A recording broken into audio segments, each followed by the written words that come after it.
the weak men, I don't know what a good name for them is.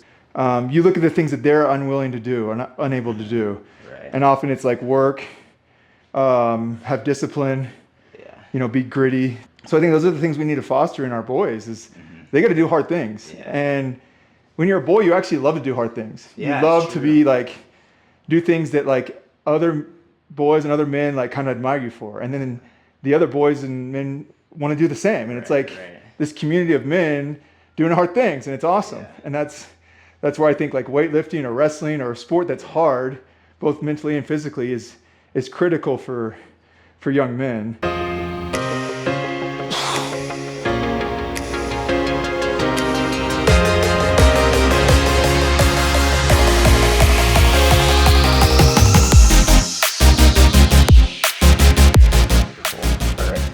Welcome back to the channel, y'all. I'm here with Mr. Gear. He's a entrepreneur, CrossFit athlete, philosophy professor, right? For a while. Yeah. Former. Teacher, yeah. Theology, philosophy. Yeah. The other subjects, yeah. CrossFit beast. So growing up, me and my buddy Jonah would always go to the CrossFit gym and get some training from Mr. Gear, both mentally and physically. So I thought that was really cool. And something that I really appreciated that you're still doing is just like the philosophy clubs and just, I guess, hosting different guys, different meetings where people just get to discuss like religion, philosophy, faith, and then also just like pop culture stuff. But I guess my first question would be, what kind of led you to have an interest in religion to like the extent that you do? Because I feel like a lot of people grow up Catholic and then, or they grow up Christian and then they either walk away from it completely or it just becomes this kind of like routine, like I just was raised Catholic, you know? Yeah. So what was like the kind of defining factor for you that made that so important for you that you'd also want to share that with like other guys?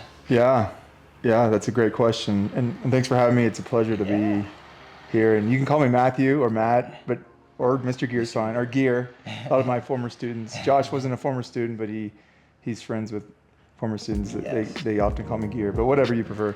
I didn't, up to sophomore year of high school, didn't really take my faith at all seriously, and that's most kids, most people. Right. Was your typical, whatever, freshman, sophomore that wanted to do sports and impress the ladies and the typical high school life. And then the teacher who was great asked all of us if we wanted to be a saint. Do you want to go to heaven? That's essentially what he was asking me. And I felt ashamed because I knew the answer was yes, but I didn't want to say it out loud because I didn't want my peers to judge me, which is crazy. How much pressure and they might not have judged me, they might have respected me, but I just had that fear that I don't want to say this. And then I don't know if it's my temperament or personality, but then like in my mind, I'm like, no, I'm gonna I want to be different. Like if I can't like say I want to be a saint, then like if I deny him, God's gonna deny me. That kind of started that journey of confirmation where I was like, okay, I want to look into this and give my faith the same intensity or at least shot that I do with sports and school and everything else. And by the end, like I was all in. So I had a conversion, so to speak, where I gave my life to Christ. By the end of high school? By the end of sophomore year. Oh, wow. By confirmation. Okay. And of course, the journey that's 20 plus years ago, the journey has been an adventure ever since, and I've had obviously a series of recommitments to Christ, but in a sense I haven't turned back from that embrace of the faith, that embrace of Christ. And before I had this conversion, my life was kind of dull and boring, and I did like sports, but even sports I wasn't that excited about. School I didn't really care about. I was shy and lacked all confidence. And I'm not saying like if you accept Christ you're going to become a monster, but it certainly helped me. I mean, after that, like I committed myself to Christ, committed myself to school, committed myself to becoming the best athlete as possible, and it transformed my life in every respect. And of course the confidence came, and and other things, and ultimately the happiness. So I can say for myself, absolutely, without the faith, who knows if I'd still be alive, but I know I wouldn't be nearly as happy. So Yeah. my workouts have changed in the last like 4 years because I injured my hip.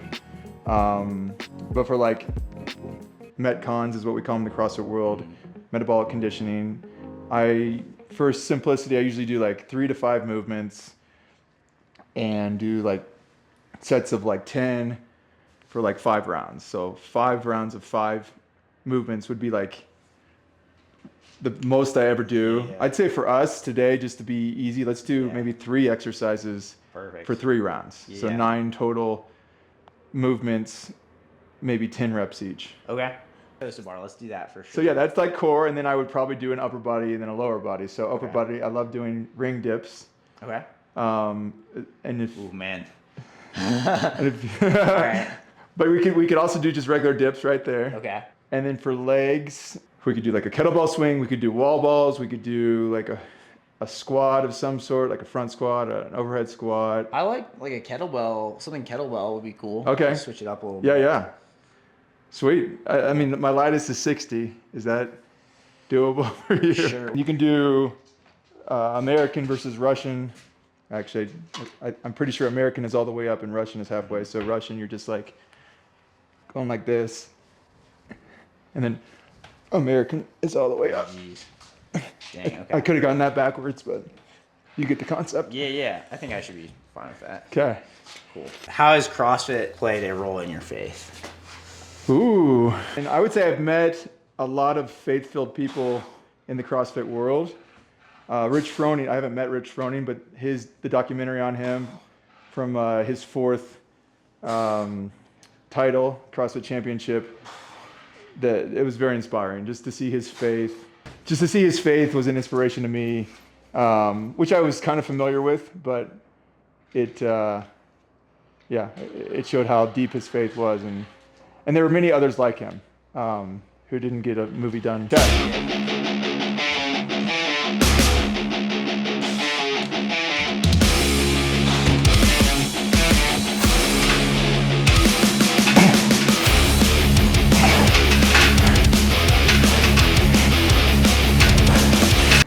Yeah, so what are your thoughts on like modern masculinity and kind of Oh, wow. where that's at right now? And you can push those rings to each side. Wow. Okay. It's all over the place, as you know. Where do I start? I mean, I think with many things in our culture, sadly, it's so polarized that both extremes are problematic, right? You have, we'll start with sadly, the typical male that has been coddled and been guilted to think that his masculinity is toxic. And so, in many ways, rightly so, he flees from his masculinity. And we've seen plenty of those people out there, so no need to highlight any. But then on the other extreme, you have your Andrew Tates, who, in many ways, when I first started listening to him, not that I, was extremely attracted to him, but when I first heard about him, I was curious. Yeah. And he obviously has some response to that, and rightly so. But I think it's when you look into his life, it's clearly toxic. Because I had just listened to him for 30 minutes, and anyone can sound decent for 30 minutes. Right. Once I started digging, I was like, yeah, okay. Yeah. The way he treats women is terrible. So Yeah. sadly, we have these polar opposites that I think males gravitate toward. Yeah. So, I mean, that's the wasteland of today. Do you think there's a way that we can evolve kind of traditional masculinity, to take the best parts of that Yeah. and merge that with I hate to say modern masculinity, but You're right. in a way that's practical, I guess. Yeah. Without being a hermit off in the woods, lumberjack type. Sure. Because I don't think Which might have its place for some people, at least for a time. No, I do think so. I mean, you just look at the things that, you know, the weak men, I don't know what a good name for them is, but the first case that I reference, you look at the things that they're unwilling to do or not, unable to do. Right. And often it's like work, have discipline, Yeah. you know, be gritty. So I think those are the things we need to foster in our boys is they got to do hard things. Yeah. And when you're a boy, you actually love to do hard things. Yeah, you love it's to true. be like, do things that like other boys and other men like kind of admire you for. And then the other boys and men want to do the same. And it's like this community of men doing hard things, and it's awesome. Yeah. And that's where I think like weightlifting or wrestling or a sport that's hard, both mentally and physically, is critical for young men.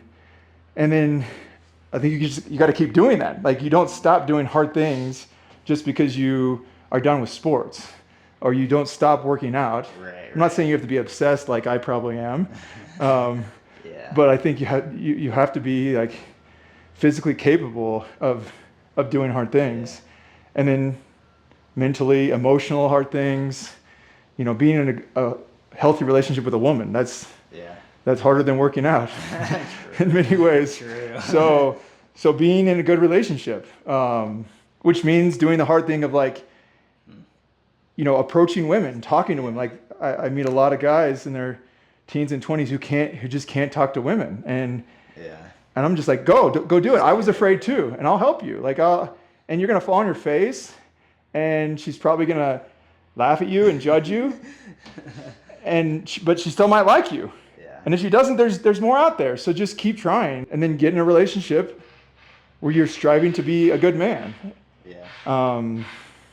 Holding a job, getting a job that you're proud of, not just one that makes you money. Like money is important, but finding one that you love, that you want to go to work every day and do hard things. So I don't think the recipe is that hard. It's just like, I guess do hard things, and then eventually those hard things you actually enjoy doing, and you see the alternative as like dissatisfying. Right. No, for sure. Yeah. And rightly so, I think too. Yeah. Here we go.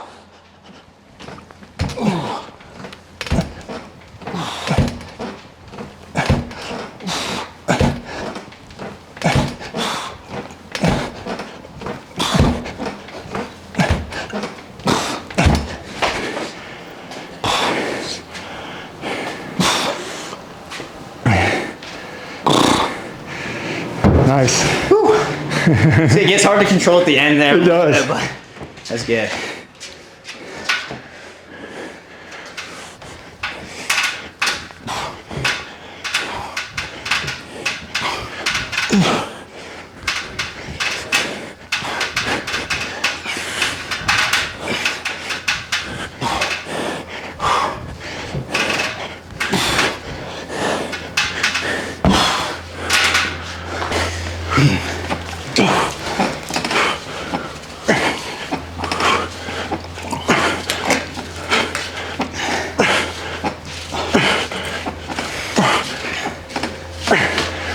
I think there's a study that like high school guys right now are trending towards like more conservative values because they're just kind of like fed up with some of the stuff, which I thought was kind of cool. I've heard that too.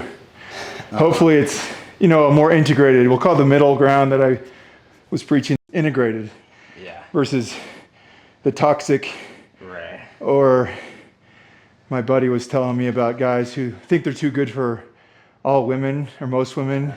And so they're like, they're dedicated to virginity only because they think most females are less than them, which is terrible. That would be like the Tates. What advice would you have for like your younger self if you did? If they're like, let's say like 20-year-old Matt Gear. Oh wow. Number one, stretch. Do Pilates. I injured myself many times because I'm not mobile enough. So I'm now fully committed to Pilates. I think it's better than yoga. Nothing against yoga, but it's life-changing for mobility. Some people don't struggle with mobility, but for a guy like me who works out incessantly, we need a way to stretch out, and Pilates has been it. So that'd be number one. Wow. I think, yeah, try to maintain more balance. Because I did obsess about working out and my job, I did neglect sides of myself, my emotional side, even my relationship side, where I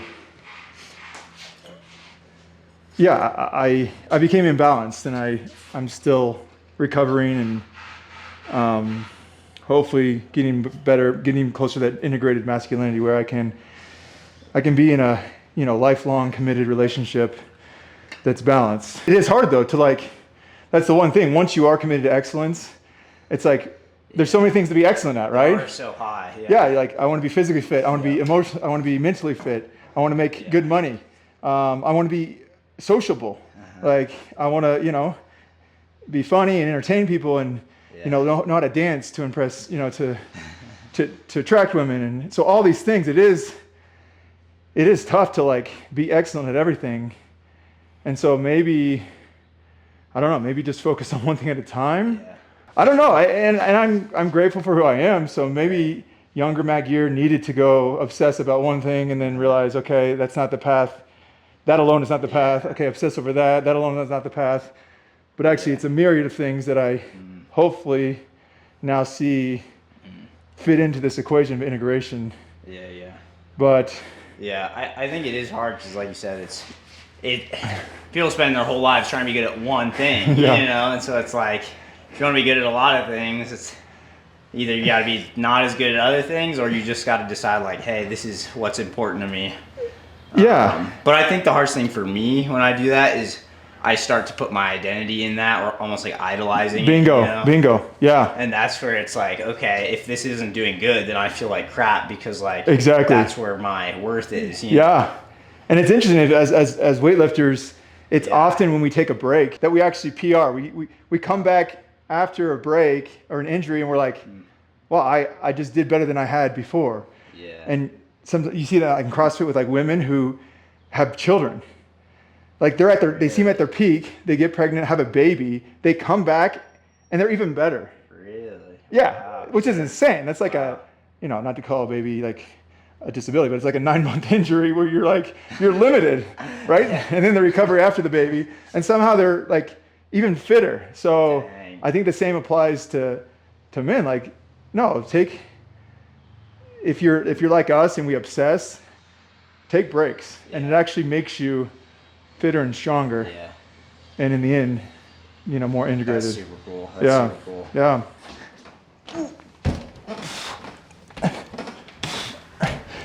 Do you think that there's, such a thing as a good man? What steps can you take in the day-to-day to become a better man?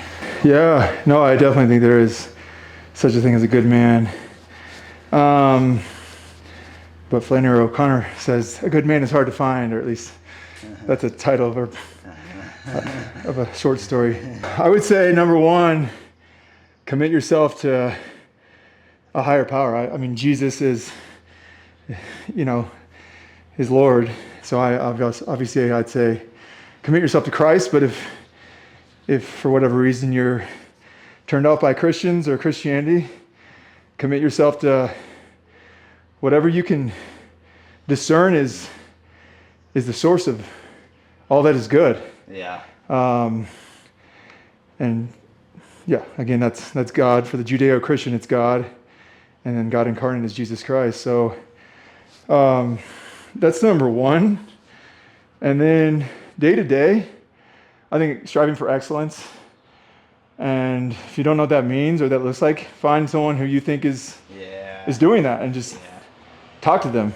If a man is striving for excellence, he's probably going to be willing to share that with you. So if he seems too busy for you or blows you off, he's probably not actually striving for excellence. He's striving for himself. So then go on to somebody else. And if you can't find anybody, just call me or call Josh and we'll talk to you. And I guess number three is listen. Listen to, number one, the people that love you most. And hopefully those are also the people who give you the best criticism, who challenge you. Yeah. So listen to people who love and challenge you. Yeah. If they just love you and don't challenge you, I would argue that they actually don't know how to love you fully. So find the people that can critique you, lovingly, and then listen. And it hurts. It's not easy to like be told you're doing something wrong. And even if you don't listen to them at that moment, you'll realize maybe 5 years later that they are actually right, and then you can change course then. But at least like hear them out before you dismiss them. That way it's at least in your soul for when you do realize that, you were doing something wrong. So so basically be humble. I think that's For sure. in essence, For sure. Dang, that's really good. Yeah, I like what you said about like finding someone that you can look up to, because I was just talking to one of my other buddies who's a few years older than me, and I really look up to him, and I know he's super busy, but I was like, hey, can I like talk to you for a little bit? I have some questions about just like, I don't know, just feeling like in a rut kind of. And he was like, yeah, for sure. And so we talked, and he was like, yeah, man, like if you look up to someone and they like don't want to help you, or they're like, kind of just blow you off, like you probably shouldn't be looking up to them. exactly. Like, like if someone's really like trying to make a difference, like they'll be willing to Exactly. take the time to help you out, Yeah, So, they might not be able to drop everything right that moment, but they'll at least Right. schedule something for sure. next week or whatever, next few days. Which is something that I could probably work on with like my younger brother and stuff like that too. Yeah, But absolutely. Yeah, that's good. pass it on. Yep. Yeah, For sure. Cool. Well, thank you so much, Mr. Gear. Josh. Yeah, you're the man. Today. Keep doing this. Maybe we'll do like a part 2 or something. With, Let's do part 20. Like keep that'd doing be this. great. I think this is going to be, critical for young men. I think so too. Keep doing it. Because like the reason I'm kind of starting it is I had a bunch of buddies in high school who like weren't in sports. They didn't have any brothers. Right. Their dad was like not great.